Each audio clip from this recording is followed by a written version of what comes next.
Hello दोस्तों, this is Krishna Vashishtha and you are listening to me on my official YouTube channel TETs Guru. और आज हम करने वाले हैं एचटेट का एक क्वेश्चन पेपर जो कि टीजीटी लेवल होगा और जो ईयर था इसका वो था 2018 का क्वेश्चन पेपर आज हम सोल्व करेंगे।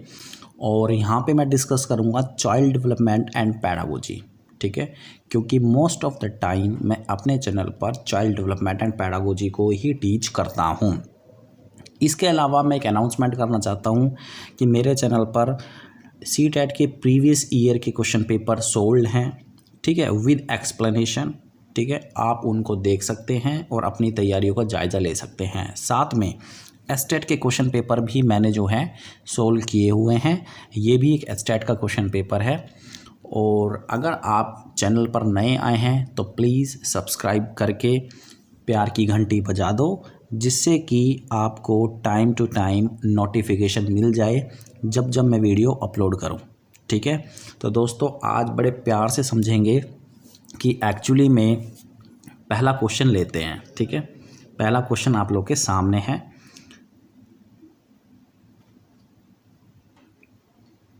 जल्दी से बताएं, विच of the following is not true about a dramatic play. इनमें से एक स्टेटमेंट आपको ऐसी चूज़ करनी है जो कि सही नहीं है ड्रामेटिक प्ले को लेके। अब आप सोच रहे होंगे ड्रामेटिक प्ले होता क्या है, तो ड्रामेटिक प्ले मैं आपको बता देता हूँ। स्कूल के अंदर जब बच्चे पढ़ाई से बोर हो जाते हैं, मतलब मैं मजाक कर रहा हूँ, बच्चों के लिए हम एक प्ले जो है कराते हैं। बच्चे जो हैं अपना मनचाहा रोल प्ले करते हैं, अपना मनचाहा रोल चूज़ करके फिर उसे प्ले करते हैं स्टेज के ऊपर।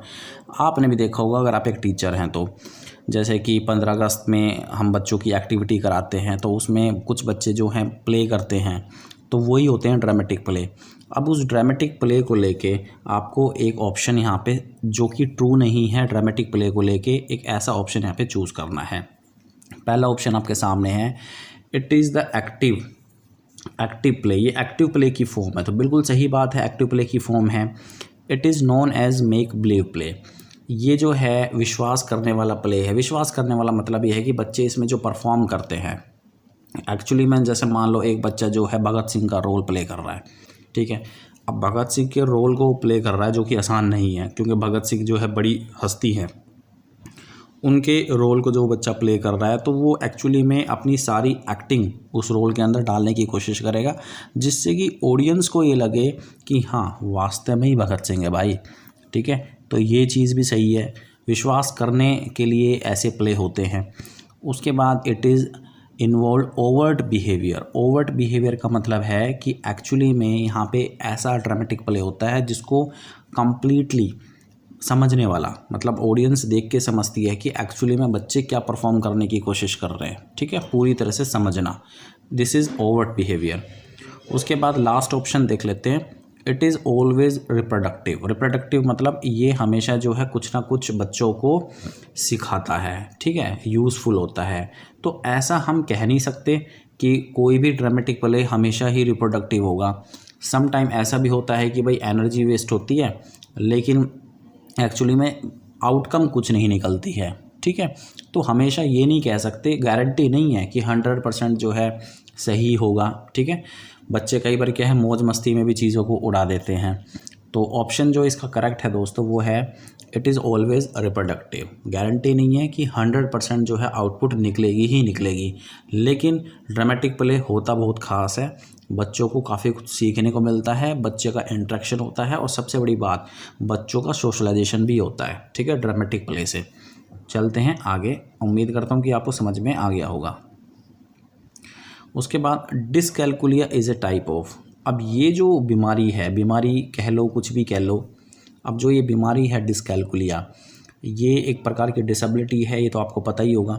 अब डिसकैलकुलिया, कैलकुलिया का मतलब कैलकुलस, कैलकुलस का मतलब मैथमेटिक्स, देखो कितना इजी है। तो डिसकैलकुलिया एक प्रकार की डिसेबिलिटी होती है जो बच्चों के अंदर होती है बेसिकली मैथमेटिक्स को लेके, ठीक है। अब मैथमेटिक्स का सब्जेक्ट जो है वो इतना भयानक होता है तो बच्चे तो डरेंगे ही डरेंगे, ठीक है। आप सभी को पता है, आप लोग भी डरते होंगे, मैं भी डरता था अपने टाइम में। तो ऑब्वियस ही बात है डिसकैलकुलिया हो ही जाता है। अब जो ये डिसकैलकुलिया है ये लोकोमोटर डिसेबिलिटी का टाइप है या फिर लर्निंग डिसेबिलिटी है एक प्रकार की, तो जी हाँ बिल्कुल लर्निंग डिसेबिलिटी हम इसको कहेंगे। ये हमारी एक लर्निंग डिसेबिलिटी के अंदर आती है, क्योंकि मैथमेटिक्स के अंदर लर्निंग का ही तो काम होता है। ठीक है, मैथमेटिक्स के अंदर जितनी भी आपकी डिसेबिलिटी हो सारी लर्निंग डिसेबिलिटी हैं, चाहे वो हियरिंग को लेके हो, चाहे वो विजन को लेके हो, चाहे वो डिस्कैलकुलिया हो। ठीक है, तो उम्मीद करता हूँ कि आपको जो आंसर है वो अच्छे से समझ में आ गया होगा। उसके बाद question number 3, which of the following is not true about the Broca's area of brain. अब आपको ये देखना है कि ब्रोकाज एरिया ऑफ ब्रेन होता क्या है। Broca's area of the brain, देखो Broca's area of the brain actually में दिमाग के अंदर जो है एक फ्रंट लोब होता है। फ्रंट मतलब फ्रंट वाला हिस्सा, जहाँ पे मैं आपको बता दूँ, जहाँ पे लैंग्वेज के लिए वो कम्प्लीटली डेडिकेटेड है। लैंग्वेज मतलब उसके अंदर स्पीच भी होता है, लैंग्वेज मतलब लैंग्वेज से रिलेटेड है, भाषा से रिलेटेड है। ठीक है, आप कह सकते हैं उसके अंदर मेमोरी भी स्टोर होती है। तो आपको ब्रोकाज एरिया ऑफ ब्रेन के लिए एक ऐसा स्टेटमेंट चूज करना है जो कि ट्रू नहीं है। ठीक है, it is located in the left frontal lobe, बिल्कुल सही बात है, बिल्कुल जी बिल्कुल अच्छी बात है, ट्रू है ये। इट सपोर्ट्स ग्रामेटिकल प्रोसेसिंग, जैसे कि मैंने आपको बता दिया कि भाषा के लिए डेडिकेटेड है तो वहाँ पे ग्रामर भी होगी। It is responsible for language production, बिल्कुल सही बात है, लैंग्वेज प्रोडक्शन के लिए रिस्पॉन्सिबल है। अगर किसी बच्चे के स्पीच में प्रॉब्लम है तो इसका मतलब ये है कि उसका Broca's area of brain damage है। ठीक है, it is responsible for comprehending word meaning, comprehending मतलब पूरी तरह से समझना। It is responsible for comprehending word meaning, तो बच्चे बात को पूरी तरह से समझेंगे just because of Broca's area of brain. ठीक है, इसकी वजह से ही समझेंगे तो ये हम कह नहीं सकते, क्योंकि एक्चुअली में जो ब्रोका एरिया होता है ब्रेन का वो लैंग्वेज के लिए डेडिकेटेड है, ग्रामर के लिए डेडिकेटेड है। ठीक है, वर्ड मीनिंग, तो वहाँ पे पूरी तरह से बात को समझना उसके लिए चीज़ नहीं है, उसके लिए अदर चीज़ें हैं जो ब्रेन के अंदर दूसरे पार्ट हैं। ठीक है, तो इसमें जो ऑप्शन है जो नॉट ट्रू वाला ऑप्शन है एक्चुअली में आपका D is the right answer. ठीक है, it is responsible for comprehending word meaning, उसके लिए दूसरे हिस्से होते हैं ब्रेन के अंदर। ठीक है, उसके बाद बात करते हैं क्वेश्चन नंबर 4 की, विच of the following theory assumes that child development is not a continuous process. इनमें से एक ऐसी थ्योरी आपको बतानी है जिसके अंदर चाइल्ड डेवलपमेंट जो है, जिसके अंदर ये बताया गया है कि चाइल्ड डेवलपमेंट जो है कंटिन्यूस प्रोसेस नहीं है। ठीक है, जिसमें ये बताया गया है, 4 थ्योरी आपके सामने हैं। सबसे पहले तो भाई अपने प्याजे बाबा थे ना, उनकी थ्योरी है। उसके बाद बिहेवियरिज्म, उसके बाद सोशल लर्निंग थ्योरी, उसके बाद इकोलॉजिकल सिस्टम थ्योरी। तो दोस्तों इसका जो आंसर है वो है कॉग्निटिव डेवलपमेंट थ्योरी ऑफ प्याजे। ठीक है, प्याजे की थ्योरी आप लोग सभी ने पढ़ी रखी होगी, अगर नहीं भी पढ़ी है तो चिंता करने की ज़रूरत नहीं है। आप मेरे चैनल पर सारी थ्योरीज़ को एक्सेस कर सकते हैं, सब कुछ फ्री है, सब कुछ आप लोग के लिए है, और भी लेसन्स मैं आप लोग के लिए बना दूंगा। ठीक है, तो कॉग्निटिव डेवलपमेंट थ्योरी की बात कर लेते हैं, यानी कि संज्ञानात्मक विकास का जो सिद्धांत है जो कि प्याजे ने दिया था, जीन प्याजे ने, उनके अकॉर्डिंग चाइल्ड डेवलपमेंट जो है बेसिकली वो कॉन्टीन्यूस प्रोसेस नहीं है। उसके बाद बात करते हैं question number 5, the statement personality is nothing but A set of learn responses. एक ऐसी स्टेटमेंट कि भाई पर्सनैलिटी कुछ भी नहीं है लेकिन एक सेट है जस्ट लर्न रिस्पॉन्सेज का, जो रिस्पॉन्सेज जो प्रतिक्रियाएं हमने सीखी हैं, जो अधिगम हमने सीखा है। ठीक है, जस्ट उसी का ही एक सेट रिस्पॉन्स है। तो एक्चुअली में इस चीज़ को बेस्ट डिस्क्राइब कौन सी थ्योरी करती है या कौन सा व्यू करता है, behaviouristic view, structuralist view, functionalist view या कॉग्निटिविस्ट व्यू। देखो नाम भी लेना नहीं आ रहा, नाम भी काफ़ी डिफिकल्ट है यार, मैं क्या करूं। बिहेवियरिस्टिक व्यू, तो इसका जो राइट आंसर है दोस्तों वो है बिहेवियरिस्टिक व्यू। देखो इसका जो आंसर है, आप 1 सेकंड में, अगर आपने देखो CDP अच्छे से पढ़ा हुआ है, आप 1 सेकंड में इसका आंसर निकाल सकते हैं। क्यों? देखो ये बोल रहा है लर्न बिहेवियर, क्या बोला है इसने? लर्न बिहेवियर, इनकी लर्निंग क्या होता है? जस्ट मॉडिफिकेशन ऑफ बिहेवियर, इनके समथिंग परमानेंट जब चेंज होता है बिहेवियर के अंदर उसे हम लर्निंग कहते हैं। तो बेसिकली लर्निंग किसके साथ जाएगा? आपका बिहेवियरिस्टिक व्यू के साथ ही तो जाएगा। ठीक है, बाकी चीज़ें कॉग्निटिविस्ट आप जानते हो, संज्ञानात्मक विकास, जो कि ब्रेन से रिलेटेड है, फंक्शनलिस्ट जो कि माइंड से रिलेटेड होता है कि माइंड की चीज़ों को पढ़ना, माइंड के बारे में सोचना, ब्रेन के बारे में, स्ट्रक्चरलिस्ट जो कि स्ट्रक्चर के ऊपर बेस्ड होता है, किसी चीज़ को सिस्टमेटिक करने के तरीक़ों पर बेस्ड होता है, ठीक है। और बिहेवियरिस्टिक तो भाई साहब आप जानते ही होंगे, बिहेवियरिज्म काफ़ी फेमस टर्म है, JB वॉटसन ने इसको फेमस कराया था, ठीक है। बाकी अगर आपको बिहेवियरिस्ट के ऊपर मस्त मस्त टॉपिक चाहिए हैं, मस्त तो आप मेरे चैनल पर आप देख सकते हैं, सारे टॉपिक्स आप लोगों के लिए फ्री हैं। उसके बाद क्वेश्चन नंबर 6 की तरफ बढ़ते हैं, छक्का मारते हैं आज। Which of the following is not example of newborn reflexes. देखो कितना सिंपल सा क्वेश्चन है, which of the following is not, आपको फिर से नोट आ गया। देखो एस्टेट के अंदर तो ये भैया नोट वाले क्वेश्चनों की अच्छे से प्रैक्टिस करके जाओ, क्योंकि 4 ऑप्शन में से वो नोट वाला ही निकालता है। क्यों? क्योंकि इसमें इस क्वेश्चन को पढ़ने के लिए और सोल्व करने के लिए थोड़ा सा ज़्यादा टाइम चाहिए होता है। Which of the following is not an example of newborn reflexes, मतलब न्यू बॉर्न की जो नया बच्चा जन्म लेता है उस बच्चे के जो रिफ्लेक्सेस एक्शन होते हैं, तो उसको लेके यहाँ पे एक चीज़ ट्रू नहीं है। वो क्या है? आई ब्लिंक बिल्कुल करता है बच्चा, आंखें मारता है भाई बच्चा जब जन्म लेता है, तो आपने देखा भी होगा। सकिंग, अंगूठा भी चूसता है, वो आप सब जानते हैं। स्विमिंग करता है, अरे करता नहीं है स्विमिंग, अरे वो वाली स्विमिंग नहीं है कि जस्ट पानी में तैरने वाली बात है। एक्चुअली में बच्चे जो है अपने हाथ पैर मारते हैं, ठीक है। वो जस्ट ऐसा ही फील करते हैं कि हम स्विमिंग कर रहे हैं पानी के अंदर, तो ये वो रिफ्लेक्सिस एक्शन की बात कर रहा है। एक्चुअली में कंफ्यूज मत हो जाना कि बच्चे स्विमिंग कैसे करते हैं पानी के अंदर, छोटे बच्चे होते हैं वो। तो इसका जो राइट आंसर है वो है driving action is the right answer, क्योंकि वो एक्चुअली में ऐसी कोई एक्टिविटी नहीं करते कि भाई हाँ स्टीयरिंग घुमा रहे हैं हम, ठीक है। समझ रहे हो ना बात को मैं क्या कह रहा हूँ कि स्टीयरिंग घुमा रहे हैं, तो ऐसी कोई एक्टिविटी वो नहीं करते, ऐसी कोई रिफ्लेक्सिस एक्शन वो शो नहीं करते।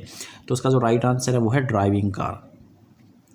उम्मीद करता हूँ कि आपको जो है आज बड़े मज़े से समझ में आ रहा होगा। बढ़ते हैं क्वेश्चन नंबर 7 की तरफ। Which of the following is not true about children's play को लेके यहाँ पे एक बात सत्य नहीं है, आपको वो चीज़ बतानी है। The number of play activities decreases with increase age, बिल्कुल सही बात है, बिल्कुल एक्यूरेट बात कही है भाई, कि जो नंबर ऑफ प्ले एक्टिविटीज़ हैं वो घट जाती हैं एज के साथ साथ। आप लोगों ने भी देखा होगा जब छोटे बच्चे होते हैं तो तरह तरह की चीज़ें से हम तरह तरह की चीज़ों को यूज़ करके खेल बना लेते हैं, एक्टिविटी बन जाती है हमारे लिए। लेकिन जब हम बड़े हो जाते हैं ना, तो फिर हम कमाने के चक्कर में लगे रहते हैं, तो हमारे अंदर वो बच्चे वाली फीलिंग नहीं रहती है। Play becomes increasingly social with increasing age, ठीक है। प्ले बिकम्स इंक्रीजिंगली सोशल, मतलब दूसरों के साथ, बड़ों के साथ खेलना पसंद करते हैं, तो हमारा अच्छे से समाजीकरण होता है। और ये तो मेरे ख्याल में छोटे बच्चों के साथ भी होता है, बड़े बच्चों के साथ भी होता है। जैसे जैसे आपकी एज बढ़ती चली जाती है तो सोशलाइजेशन अच्छे से होता है दूसरों के साथ। The number of playmates increases with increasing age, play become increasingly sex appropriate with increasing age. देखो इसका जो राइट आंसर है वो है option number C, the number of playmates का मतलब है कि खिलाड़ी आपके साथ जो पीयर ग्रुप है, जो दोस्त आपके साथ खेल रहे हैं, उसे वो प्लेमेट्स कह रहा है। The number of playmates increases with increasing age, जैसे जैसे बच्चे की एज बड़ी होती जाती है वैसे वैसे जो है प्लेमेट्स बढ़ते नहीं हैं, घटते हैं। बढ़ते तो तब हैं दोस्तों, आप लोगों ने इस चीज़ को अनुभव किया होगा। मैं तो अपने पास लाइफ में चला गया यार, जब हम खेलते थे, मेरे को क्रिकेट खेलना बहुत अच्छा लगता था। तो जब क्रिकेट खेलता था तो कितने सारे बच्चे होते थे, मेरी एज छोटी थी लेकिन बच्चे बहुत सारे होते थे। एक ही ग्राउंड में 3-3, 4-4 मैच क्रिकेट मैच चल रहे होते थे। लेकिन जब हम बड़े हो गए, आज मेरी उम्र जो है वो 31-32 ईयर्स का हो गया हूँ एक्चुअली में, तो आज जो है खेलने को कोई है ही नहीं, जस्ट हैं तो जस्ट 1-2 खेलने का मन भी नहीं करता। तो प्लेमेट्स आपके घट जाते हैं। एक्चुअली में ये बात सत्य नहीं है कि प्लेमेट्स बढ़ते हैं एज के साथ साथ, प्लेमेट आपके घट जाते हैं, ठीक है। उसके बाद द 3 स्टार्टर्म थ्योरी आपकी कॉग्निटिव एबिलिटी के रूप में पढ़ाई जाती है। The stratum theory of intelligence was given by, और इसको दिया था कैरोल ने। किसने दिया था? कैरोल ने। आगे बढ़ते हैं, निशान तो लगा देता हूँ, कैरोल। Question number 9, 4 year old Binny started waiting. देखो ये क्वेश्चन काफ़ी इंटरेस्टिंग है, ध्यान से सुनना। 4 साल का एक लड़का है, हालांकि लड़का है लड़की है यहाँ पे क्लियर नहीं कर रखा, लेकिन चलो मान लेते हैं बेबी है, 4 बेबी तो नहीं कह सकते, 4 साल का एक लड़का मान लेते हैं। 4 साल का एक लड़का है जिसका नाम बिन्नी है, और वो जो है ना वो टॉयलेट करने लग जाता है अपने बेड पर। ठीक है, याद रखना 4 साल का बच्चा है, 4 साल का बच्चा जो है टॉयलेट कर रहा है बेड पे।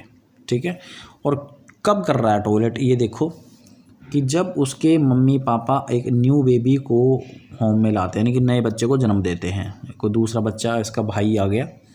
विच of the following type defence mechanism it is. अब देखो 4 साल से पहले वो टॉयलेट नहीं करता था, लेकिन जब जैसे ही वो 4 साल का हुआ टॉयलेट करना स्टार्ट कर दिया। कब स्टार्ट किया, जब नया बच्चा घर में आया, उसको देख के उसने डिफेंस मैकेनिज्म यूज़ किया। और कौन सा डिफेंस मैकेनिज्म वो बच्चा यूज़ कर रहा है, टॉयलेट करना। ठीक है, बेड को गीला कर देना। तो एक्चुअली में इसका जो राइट आंसर है वो है रिग्रेशन। क्या है, रिग्रेशन। रिग्रेशन, ये इंपॉर्टेंट क्वेश्चन है। रिग्रेशन एक प्रकार का डिफेंस मैकेनिज्म है जब कोई बच्चा बड़ा होके छोटी वाली हरकतें कर देता है, छोटे बच्चों वाली हरकतें करना स्टार्ट कर देता है दोबारा से। क्योंकि बच्चे बेड गीला करते हैं, टॉयलेट करते हैं जब बच्चे छोटे होते हैं। मान लो बेबी, न्यू बोर्न बेबी, तो आपको पता ही होगा, जो इन्फेंट होते हैं, जो इन्फेंसी स्टेज में चल रहे हैं, वो बच्चे जो है बेड गीला करते हैं, टॉयलेट कर देते हैं बेड पे। अब दूसरा तीसरा साल जब जाएगा तो बच्चे जो हैं इस आदत को धीरे धीरे छोड़ देंगे, लेकिन हो सकता है कि ये आदत आपकी दोबारा से स्टार्ट हो जाए जब बच्चा चौथे पाँचवें छठे साल में आए, किसी चीज़ के होने के बाद ये दोबारा से ये हैबिट स्टार्ट हो जाए, तो इसे रिग्रेशन कहते हैं। ठीक है, और इस क्वेश्चन के अंदर रिग्रेशन इसका आंसर है, क्योंकि जो बच्चा बेड को गीला कर रहा है वो न्यू बोर्न बेबी की वजह से कर रहा है। ठीक है, अच्छा, बाद में अगर हम देख लेते हैं कि भाई सप्रेशन है इसके अंदर, सप्रेशन इसका क्या मतलब है, तो ये भी एक प्रकार का डिफेंस मैकेनिज्म है, जहाँ पे मैं जल्दी से आपको बता देता हूँ इसका मतलब क्या है। कि मान लो, इसको मैं एक एग्जांपल से क्लियर कर देता हूँ कि मान लो औरत है और उसके घर में कुछ मेहमान आए हुए हैं। ठीक है, अब मेहमान आए हुए हैं तो उसको ना अपने हस्बैंड पे गुस्सा आ जाता है, उस औरत को। ठीक है, किसी बात पे आ गया, पति पत्नी की लड़ाई है, हम क्या करें, किसी बात पे गुस्सा आ जाता है। अब अगर गुस्सा आ जाता है तो वो देखती है कि भाई अभी तो मेहमान बैठे हैं, तो अभी मैं अपने हस्बैंड से बात नहीं करूँगी। ठीक है, मैं उनको टोकूंगी भी नहीं, जैसे ही मेहमान चले जाएंगे तो इसको तो मैं बाद में देखूंगी, मतलब वो वाली चीज़ें हैं। तो जो औरत है वो एक्चुअली अपना गुस्सा रोकने की कोशिश कर रही है। ठीक है, इंटेंशनली, कोशिशली भी आप कह सकते हैं, इंटेंशनली भी कह सकते हैं कि वो अपना गुस्सा रोकने की कोशिश कर रही है। एक्चुअली में इसे बोलते हैं सप्रेशन। ठीक है, और डिस्प्लेसमेंट होता है कि किसी दूसरे का गुस्सा मतलब दूसरे आदमी का गुस्सा किसी तीसरे आदमी पे निकाल देना, उसे हम कहते हैं डिस्प्लेसमेंट। ठीक है, तो ये है। ठीक है, regression is the right answer.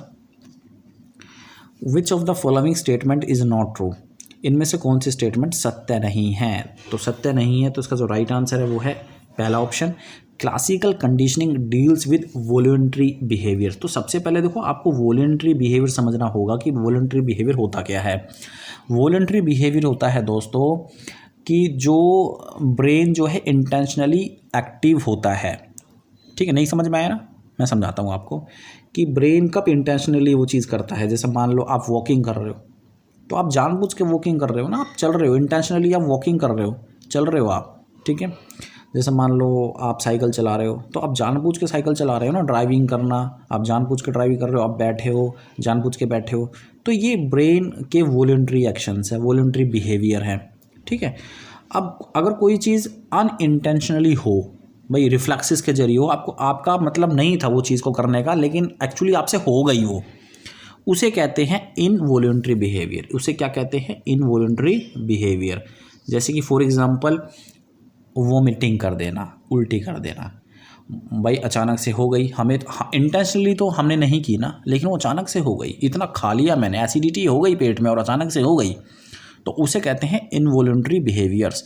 तो अब ऑप्शन कहता है classical conditioning deals with voluntary behaviour. तो एक्चुअली मैं आपको बता देता हूँ क्लासिकल कंडीशनिंग का यहाँ पे मतलब क्या है। देखो, आपने भी थ्योरी पढ़ी होगी और इससे रिलेटेड मैंने एक लेसन भी बना रखा है, अपने चैनल पर देख लेना उसे। क्लासिकल कंडीशनिंग का मतलब, जैसे कि पैवलोव के कुत्ते वाला एक्सपेरिमेंट याद आया कुछ, जहाँ पे उसने कुत्ते को पिंजरे में बंद किया था, उसके सामने घंटी बजाई थी, घंटी बजाने के बाद उसको खाना दिया था, खाना देने के बाद कुत्ते के मुंह में स्लाइवा बन चुका था। अब जो वो स्लाइवा है वो एक इनवॉलंटरी एक्शन है। क्या है, इनवॉलंटरी एक्शन। ठीक है, स्लाइवा यानी कि अंदर लार बन जाना वो एक इन्वॉलंटरी एक्शन है। तो क्लासिकल कंडीशनिंग जो है डील करती है वो वॉलंटरी बिहेवियर के साथ डील नहीं करती, वो इनवॉलंटरी बिहेवियर के साथ डील करती है। समझ में आ गया आंसर? चमका अंदर कुछ स्टार्ट कर। चलो क्वेश्चन नंबर 11 की तरफ चलते हैं। Knowing how to ride bicycle is an example of. देखो बाइसिकल कैसे चलाते हैं, बाइसिकल कैसे चलाते हैं ये एग्जाम्पल है किसका? अब इसमें हाउ वर्ड आ रहा है, हाउ का मतलब होता है एक्शन, ठीक है, और ये हमेशा प्रोसीजरल नॉलेज के साथ जाता है। प्रोसीजरल नॉलेज क्या होती है? प्रोसीजरल नॉलेज क्या होती है? प्रोसीजर मतलब क्या प्रोसीजर है इस चीज़ को करने का? समझ में आया कुछ? क्या प्रोसीजर है मतलब तरीके, स्टेप स्टेप स्टेप। स्टेप 1, आप कोई मैथमेटिक्स का क्वेश्चन सोल्व कर रहे हो, कोई मान लो कोई टीचर आपको पढ़ा रहा है, एक ऐसा क्वेश्चन, एक ऐसी थ्योरी है जो कि स्टेप बाय स्टेप चलती है। स्टेप 1 में ये होगा, स्टेप 2 में ये होगा, स्टेप 3 में ये होगा, एक सिस्टमैटिक तरीके से। अगर आप स्टेप 2 अप्लाई नहीं करोगे तो स्टेप 3 पे नहीं पहुंच पाओगे, ठीक है। तो ये एक प्रोसीजरल नॉलेज है। अब how to ride a bicycle का मतलब है कि बाइसिकल चलाने का एक प्रोसीजर होता है, एक मेथड होता है। सबसे पहले वो सीखना पड़ेगा तभी तो बाइसिकल चलेगी। तो प्रोसीजरल नॉलेज से इसका आंसर कनेक्ट होगा, ठीक है। उसके बाद बात करते हैं if a child is sharing with you what he did after he goat up in the morning. अगर एक बच्चा है वो आपके साथ कुछ यादें शेयर कर रहे हैं, यादें शेयर हो रही हैं। कब की यादें शेयर कर रहा है वो? जब बच्चा मॉर्निंग में उठा था। भाई मॉर्निंग में उसने ऐसा क्या खास कर लिया भाई? जब बच्चा मॉर्निंग में उठा तो वो अपनी कुछ मेमोरी आपके साथ शेयर कर रहा है। तो एक्चुअली में क्या वो यूज़ कर रहा है? What he is using. तो एक्चुअली में वो अपनी एपिसोडिक मेमोरी यूज़ कर रहा है। एपिसोडिक मेमोरी का मतलब होता है धारावाहिक मेमोरी। मान लो जैसे कि आप थिएटर में गए, आपने 3 घंटे की मूवी देखी। अब 3 घंटे की मूवी आपको इतनी इंटरेस्टिंग लगी कि आप जब अपने थिएटर से बाहर निकले आपके दोस्तों के पास गए तो दोस्तों ने पूछा कि भाई उस पर्टिकुलर मूवी में क्या था, तो आप बता दोगे ना। आप 5 या 10 मिनट में ही स्टोरी का एंड कर दोगे, ठीक है, क्योंकि आपके दिमाग में एक एपिसोड बन गया। एपिसोड मतलब धारावाहिक, एपिसोड को हिंदी में कहते हैं धारावाहिक। तो एपिसोडिक मेमोरी कि मोटा मोटा हमें याद रह जाता है, मोटा मोटा क्या याद रह जाता है? चीज़ें हमें याद रहती हैं तो हम उनको बता सकते हैं, ठीक है। तो आंसर है इसका ऑप्शन नंबर डी। समझ में आया? चमका कुछ? चलें आगे, ठीक है सर, चलते हैं। क्वेश्चन नंबर है आपके सामने 13। Which of the following type is not a type of intelligence as given in Sternberg triarchic theory. अब देखो जो स्टर्नबर्ग है एक्चुअली में इन्होंने त्रिबुद्धि का सिद्धांत दिया था। त्रिबुद्धि का मतलब इन्होंने 3 बुद्धि दी थी। तो जो चौथी बुद्धि है जो अननोन है वो आपको फाइंड आउट करनी है। तो देखो मैं आपको बता देता हूँ, जो त्रिबुद्धि का सिद्धांत दिया था ना इन्होंने, तो उसमें सबसे पहली बुद्धि थी एनालिटिकल इंटेलिजेंस, ठीक है, विश्लेषणात्मक बुद्धि, कि यहाँ पे विश्लेषण होता है चीज़ों का, ठीक है। उसके बाद सेकंड चीज़ इन्होंने बताई थी क्रिएटिव बुद्धि के बारे में, कि एक्चुअली में सृजनात्मक बुद्धि की कोई चीज़ बच्चा जो है कितने ओरिजिनल आइडिया के साथ आता है, ठीक है। उसके बाद प्रैक्टिकल इंटेलिजेंस की बच्चे की प्रैक्टिकल नॉलेज, मतलब हिंदी में कहते हैं व्यवहारात्मक बुद्धि, ठीक है। तो इन्होंने जो नहीं दिया था वो है म्यूजिकल इंटेलिजेंस, जो कि हेवार्ड गार्डनर ने अपनी मल्टीपल थ्योरी के सिद्धांत में दिया था, ठीक है। बहुत सिंपल सा क्वेश्चन है। Question number 14। The seat belt buzzer of a car stops as soon as the driver put on the seat belt, it is an example of. देखो कितना सिंपल सा क्वेश्चन है, इतना सिंपल भी नहीं है जितना आप समझ रहे हो। आपने देखा होगा कि जब हम गाड़ी में बैठते हैं और सीट बेल्ट अगर हमने नहीं लगा रखी है तो गाड़ी के अंदर एक बजर बजता रहता है, पू पू पू, ऐसा होता है क्या? ऐसा तो नहीं होता, चू चू चू ऐसा होता है, ठीक है। और वो सीट बेल्ट का होता है। अगर आपने सीट बेल्ट कनेक्ट कर ली तो वो जो बजर बजना बंद हो जाएगा, ठीक है। अब ये किस प्रकार का पुनर्बलन है? रीइंफोर्समेंट का मतलब होता है पुनर्बलन। Positive reinforcement, negative reinforcement, positive punishment, negative punishment. तो देखो पहले तो मैं आपको एक बात बता दूं कि ये पनिशमेंट तो नहीं है, ठीक है। पनिशमेंट तो हो नहीं सकती क्योंकि डंडे थोड़ी ना मार रहे हैं हम ड्राइवर को भाई कि ले के डंडा सूड़ दिया, ऐसा तो नहीं है। पॉजिटिव रीइंफोर्समेंट या नेगेटिव रीइंफोर्समेंट से में से एक चीज़ है। देखो मैं आपको बताता हूँ, अमूमन बच्चे कंफ्यूज होते हैं पॉजिटिव रीइंफोर्समेंट में और नेगेटिव रीइंफोर्समेंट में। आज मैं आपको ये क्लियर कर देता हूँ कि एक्चुअली में ये दोनों चीज़ें अलग हैं विद एग्जाम्पल, ठीक है। देखो पॉजिटिव रीइंफोर्समेंट और नेगेटिव रीइंफोर्समेंट एक्चुअली में क्या होता है, पुनर्बलन। आप किसी को कुछ चीज़ अवार्ड दे रहे हैं, जैसे मान लो आपका एक बच्चा है और बच्चा जो है अपने बच्चे को कह दिया कि बेटा इधर आ प्यार से। अगर आप पढ़ते हो पूरे साल, आप अच्छे मार्क्स लेके आते हो, ठीक है, आप पोजीशन लेके आते हो फर्स्ट पोजीशन, तो हम आपको एक मोटरसाइकिल दिला देंगे, ठीक है। अब बच्चे ने सोचा कि भाई मोटरसाइकिल मिलेगी, अब मोटरसाइकिल मिलेगी तो मैं पढ़ना स्टार्ट कर दूँ। बच्चे ने पूरे साल अच्छी मेहनत करके अच्छी लगन से पढ़ाई करी और फर्स्ट पोजीशन लेके आ गया बच्चा। इसे कहेंगे पॉजिटिव रीइंफोर्समेंट, कि पेरेंट्स ने पॉजिटिव रीइंफोर्समेंट दिए बच्चों को, एक्चुअली में बच्चे को कोई अवार्ड दिया है। समझ में आ गई बात, ठीक है। अच्छा, अब वही बच्चा नेक्स्ट क्लास में जब पहुंचता है तो बच्चा अपना होमवर्क नहीं करता है। मतलब आपने 4-5 दिन से देख रहे हो बच्चा पढ़ ही नहीं रहा है, बच्चा सारा दिन उस मोटरसाइकिल में घूमता रहता है। तो भाई आपने सोचा कि यार ये तो ख़राब काम हो गया, आप मोटरसाइकिल दे दी इसको, तो आप क्या करोगे, उस मोटरसाइकिल को ले लोगे वापस और बच्चे को ये कहोगे कि बेटा सुन मेरी बात ध्यान से, अगर आप नहीं पढ़े हो, अपने होमवर्क नहीं करते हो आप, मैं आपको 15 दिन देखूंगा, तब तक ये मोटरसाइकिल आपको नहीं मिलेगी 15 दिन। तो बच्चा सोचेगा यार मोटरसाइकिल हाथ से छीन सकती है, तो मैं अपना होमवर्क करना स्टार्ट कर दूं। तो बच्चा जो है अपना होमवर्क करना स्टार्ट कर देगा। इसे कहते हैं नेगेटिव रीइंफोर्समेंट, कि आपने किसी बिहेवियर को चेंज करने के लिए, इम्प्रूव करने के लिए कोई चीज़ जो पहले दे रखी थी आपने पॉजिटिव रीइंफोर्समेंट में, वो वापस ले ली। तो नेगेटिव रीइंफोर्समेंट में हम जो है कोई चीज़ लेते हैं, ठीक है, यहाँ से कोई चीज़ लेते हैं और पॉजिटिव रीइंफोर्समेंट में वो चीज़ वापस देते हैं। तो ये चीज़ें होती हैं पॉजिटिव रीइंफोर्समेंट, नेगेटिव रीइंफोर्समेंट। इस पर्टिकुलर क्वेश्चन के अंदर आंसर जो है वो बी है, क्योंकि नेगेटिव रीइंफोर्समेंट उस ड्राइवर को दिया गया है, ठीक है। उसके बाद बात करते हैं क्वेश्चन नंबर 15 की तरफ। The example you scratch my back and I will scratch yours. देखो कमर खुजाना काफ़ी आनंदमय का काम होता है, आनंद का काम होता है। ये उदाहरण कि आप मेरी कमर को खुजाओ, मैं आपकी कमर को खुजाऊंगा, indicates which type of morality as given by प्याजे। यहाँ पे पहले तो एक बात बता दूँ, ये प्याजे नहीं है, ये कोहलबर्ग है, मिसप्रिंट हो गया होगा, ठीक है, कोहलबर्ग है ये। तो कौन सा लेवल में आता है कि भाई तुम मेरी कमर खुजाओ, मैं तुम्हारी कमर खुजाऊंगा। तो बच्चों ये आता है आपका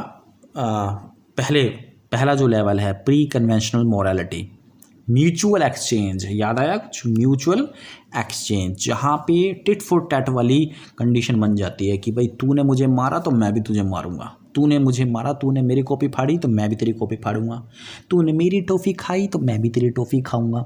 तो ये होता है बच्चों म्यूचुअल एक्सचेंज, यानी कि ये आता है प्री कन्वेंशनल मॉरलिटी, एक सब स्टेज है, ठीक है। देखो प्री कन्वेंशनल मॉरलिटी तो एक लेवल है, ये तो है एक लेवल, बच्चे ज़्यादातर कन्फ्यूज रहते हैं इसमें, ये क्या है, एक लेवल, ठीक है।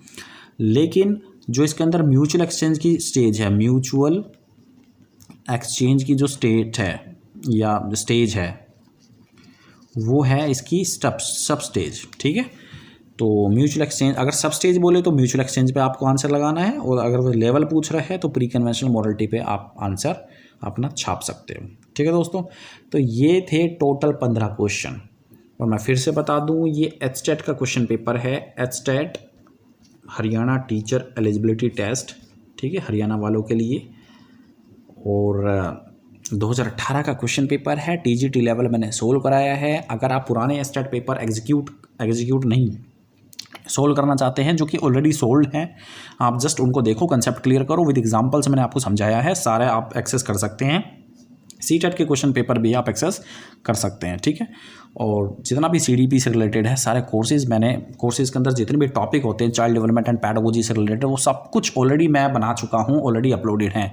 काम सिर्फ आप लोग का वेट कर रहा हूँ, आप आके देखो, अपने नोट्स बनाओ, अपने कॉन्सेप्ट क्लियर करो। थैंक यू वेरी मच बच्चों, इस वीडियो को देखने के लिए धन्यवाद। और हाँ, प्यार की घंटी ज़रूर बजाते जाना।